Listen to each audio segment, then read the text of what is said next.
Hello students, welcome to GRD classes. In today's lecture, we will start our topic that is ray optics. तो ये हमारा class 12th का chapter number 9 है जिसमें हम start कर रहे हैं रे ऑप्टिक्स। तो रे ऑप्टिक्स एक बहुत बड़ा चैप्टर है जिसमें बहुत सारे टॉपिक्स हैं। तो वन बाय वन हम इसको डिस्कस करेंगे। तो सबसे पहले हम इंट्रोडक्शन पार्ट लेते हैं इसका कि रे ऑप्टिक्स में ऑप्टिक्स वर्ड जो है उसका मतलब क्या है। तो ऑप्टिक्स जो है इसका मतलब ये होता है कि ना ये ब्रांच है एक फिजिक्स की जिसके अकॉर्डिंग हम इसका स्टडी ऑफ नेचर के बारे में रीड करेंगे। ये कैसे प्रोडक्ट हुई है, कैसे कैसा इसका प्रोडक्शन है और कैसा इसका प्रोपगेशन है। ठीक है ना। तो इसके बारे में हम डिस्कस करने से पहले इसके बारे में हम जान लेते हैं इसकी डेफिनेशन। तो जैसा यहाँ पर लिखा हुआ है कि it is the branch of physics that deals with the study of nature, production and propagation of light. तो ये ऑप्टिक्स है। तो ऑप्टिक्स को इस तरीके से बताया गया है कि ये हमें किस किस बारे में बताती है, उसके प्रोडक्शन के बारे में, उसके नेचर के बारे में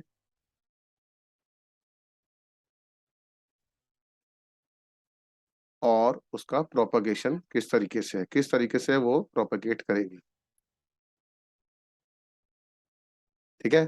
तो यही है दैट इज ऑप्टिक्स। तो इसको दो कैटेगरी में हमने डिवाइड किया है जिसके कारण आपके दो चैप्टर बनते हैं क्लास 12th में।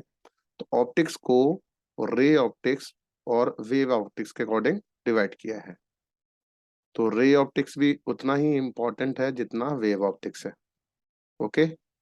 तो रे ऑप्टिक्स और वेव ऑप्टिक्स दो कैटेगरी बन जाती हैं जिसमें हमने स्टार्ट करना है रे ऑप्टिक्स से और हम इसे एंड तक ले जाएंगे दो चैप्टर्स के अकॉर्डिंग वेव ऑप्टिक्स तक जो हमारा चैप्टर नंबर 10 है। ओके। तो अब इसके बाद ये कहता है कि अगर रे ऑप्टिक्स में हम सबसे पहले पढ़े जाएंगे कि रे क्या होता है। तो रे ऑप्टिक्स में मुझे ये पता होना चाहिए कि सबसे पहले हम क्लास 10th में पढ़ के आ चुके हैं जैसे उसका रेक्टिलिनियर प्रोपगेशन, कि लाइट जो ट्रेवल कर रही है किस तरीके से ट्रेवल करती है। ठीक है, वो किस तरीके से करती है, रेक्टिलिनियर, और यू कैन से उसका स्ट्रेट लाइन पाथ होता है। लॉ ऑफ रिफ्लेक्शन के बारे में रीड करते हैं, लॉ ऑफ रिफ्रैक्शन के बारे में रीड करते हैं। तो जब भी रे ऑप्टिक्स की कैटेगरी को हम पढ़ेंगे तो ये हमें पार्टिकल नेचर के बारे में बताती है कि पार्टिकल नेचर किस तरीके से है। तो रे ऑप्टिक्स में हम सबसे पहले क्या पढ़ते हैं, पार्टिकल नेचर। ठीक है, पार्टिकल नेचर है। ओके। अगर लाइट का पार्टिकल नेचर है तो इट मीन्स कि उसके हम रेक्टिलिनियर प्रोपगेशन के बारे में रीड करेंगे।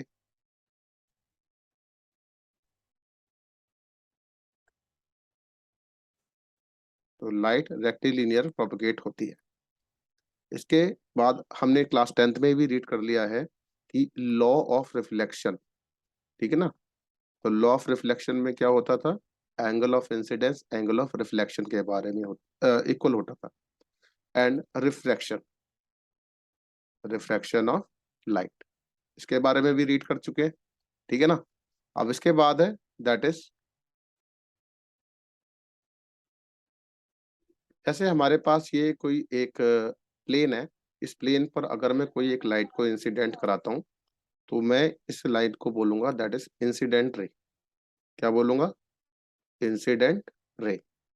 अब ये जो इंसिडेंट रे है जब इस प्लेन पर स्ट्राइक करती है तो इट मीन्स यहाँ पे तीन पॉसिबिलिटी है।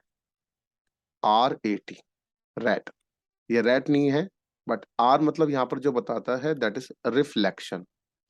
या तो लाइट रिफ्लेक्ट हो जाएगी, दैट इज रिफ्लेक्शन होगा, या तो वो इस पर एब्जॉर्ब हो जाएगी।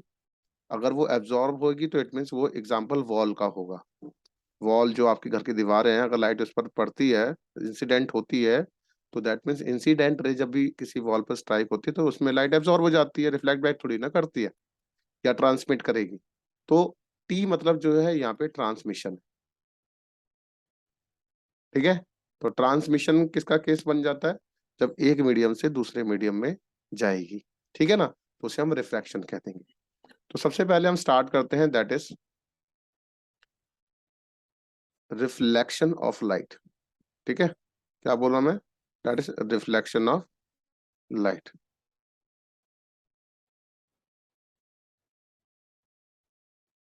तो टॉपिक है हमारे पास reflection of light, reflection of light में जैसे ये हमारे पास एक नॉर्मल है, तो इसको बोलते हैं normal, that is called perpendicular. कोई भी लाइट जब इस पर इंसिडेंट होती है, तो अगर कोई भी लाइट इस तरीके से इंसिडेंट होगी तो दैट इज इंसिडेंट रे बनेगी।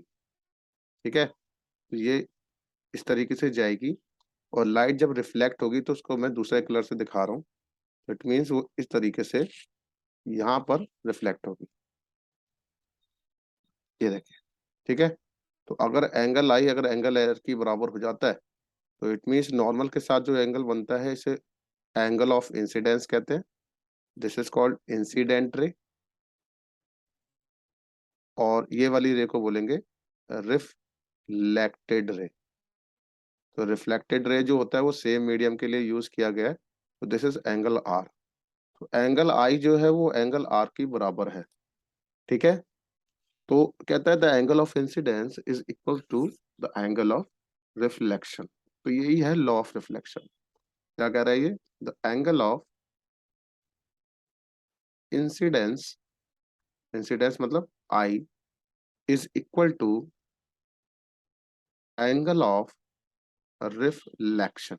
ओके बच्चों, इसी का एक और नाम है, एक और इसकी डेफिनेशन बोली है कि जो इंसिडेंट रे है ना, आप देखो इंसिडेंट रे है, नॉर्मल है और रिफ्लेक्टेड रेस, तीनों की तीनों रेस जो है एक ही प्लेन में। तो यहाँ पर हम लिख सकते हैं कि incident ray normal and reflected ray all lies in the same plane, in the same plane. I hope clear होता है यहाँ तक। तो अब इसके बाद जो हमारे पास नेक्स्ट टॉपिक है, दैट इज स्फेरिकल मिरर। ये हमारा क्लास 10th का टॉपिक है। स्फेरिकल मिरर से हमारे पास दो तरीके के मिरर होते हैं, कॉनकेव मिरर और कॉन्वेक्स मिरर। तो सबसे पहले एक स्फेरिकल मिरर क्या होता है?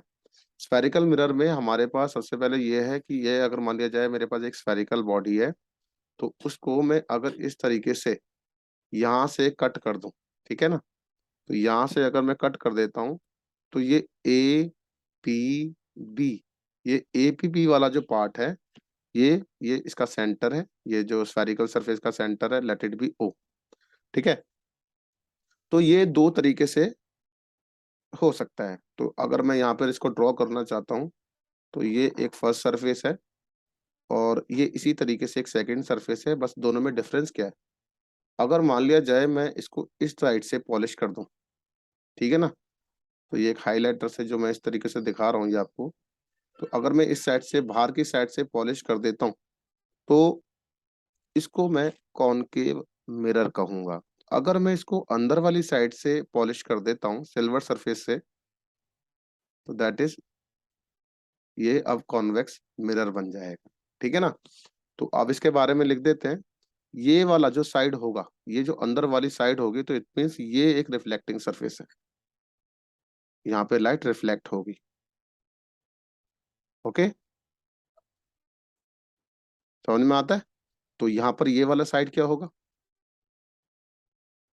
रिफ्लेक्टिंग सरफेस ये वाली साइड मानी जाएगी। ठीक है, अच्छा, ये वाली जो साइड है जिधर से सिल्वर पॉलिश हो रखी है, तो इसे सिल्वर सरफेस बोलेंगे। तो ये वाली साइड यहाँ पर क्या होगी? Silver surface. ओके, तो दोनों साइड से सिल्वर सरफेस भी होगा और रिफ्लेक्टिंग सरफेस भी होगा। ठीक इसी तरीके से इसको बोला जाता है कॉनकेव मिरर, और इसको बोला जाता है कॉन्वेक्स मिरर। ठीक है, तो अब इसके बाद अब इसके नेमिंग भी हम कर देते हैं। क्लास 10 में वैसे हम पढ़ के आए हैं, तो इसमें मैं आपको थोड़ा सा एक्सप्लेन कर देता हूँ कि ये किस किस तरीके से बनेगा। तो देखो जरा, मैं इसको एक स्फेयर के टर्म्स में ही समझाता हूँ। ये एक स्फेरिकल सरफेस है और ये मेरी प्रिंसिपल एक्सिस है। ठीक है, तो ये मैंने माना है कि ये सेंटर से जा रही है, तो इसका नाम हमने दिया है that is principal axis. This is my principal axis. Okay बच्चों, ये सेंटर है इस स्फेयर का, और you can say C be the centre. तो यहाँ पर मैं इसको नेमिंग करूंगा, तो सी जो है चलो ऐसे ना करके इसको मैं बाहर दिखा देता हूँ। तो सी रिप्रेजेंट कर रहा है यहाँ पे सेंटर ऑफ कर्वेचर। बच्चे 12th क्लास में आ चुके हैं और उनको अभी तक ये नहीं पता कि सेंटर ऑफ कर्वेचर क्या होता है। तो यहाँ से लेकर यहाँ तक अगर मैं कहना चाहूँ कि ये बेसिकली एक रेडियस को रिप्रेजेंट कर रहा है, ठीक है।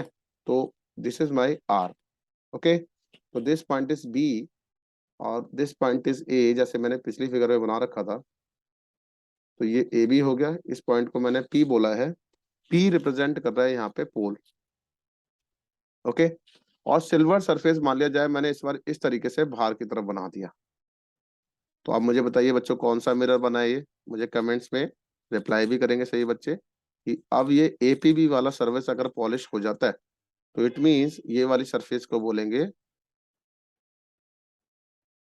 दैट इज कॉनकेव मिरर, ठीक है ना। तो ये कॉनकेव मिरर के बारे में तो ध्यान रखेंगे यहाँ पर एक और बात कि पी और सी के बीच में एक पॉइंट ऐसा आएगा जिस पॉइंट को हम एफ बोलते हैं। यहाँ पे एफ जो है बेसिकली फोकस होता है, ठीक है। F representing focus. तो अब मुझे बताएगा कोई बच्चा कि रिफ्लेक्टिंग सरफेस कौन सी है। तो बेटा ये यहाँ से अंदर वाली साइड वाली को बोलेंगे that is reflecting surface, okay. और बाहर वाली साइड जो है ये सिल्वर सरफेस है, okay. This is silver surface. Aperture, aperture मतलब होता है उसका साइज। तो ये ए बी वाला जो पार्ट है, ए बी वाला जो पार्ट है this is called aperture, okay. तो ये मेन पॉइंट्स होते हैं जो हर एक बच्चे को पता होना चाहिए। अब यहाँ पर मैं आपको एक और चीज बता दूं कि एफ पी से ये जो डिस्टेंस है और एफ सी का जो डिस्टेंस है ये दोनों बराबर होते हैं। यहाँ से पोल से लेके सेंटर ऑफ कर्वेचर को रेडियस ऑफ कर्वेचर बोलते हैं, ठीक है ना। तो दिस इज आर, तो दिस इज ऑल्सो आर की बराबर, जिसे हम क्या बोलेंगे रेडियस ऑफ कर्वेचर बोलेंगे।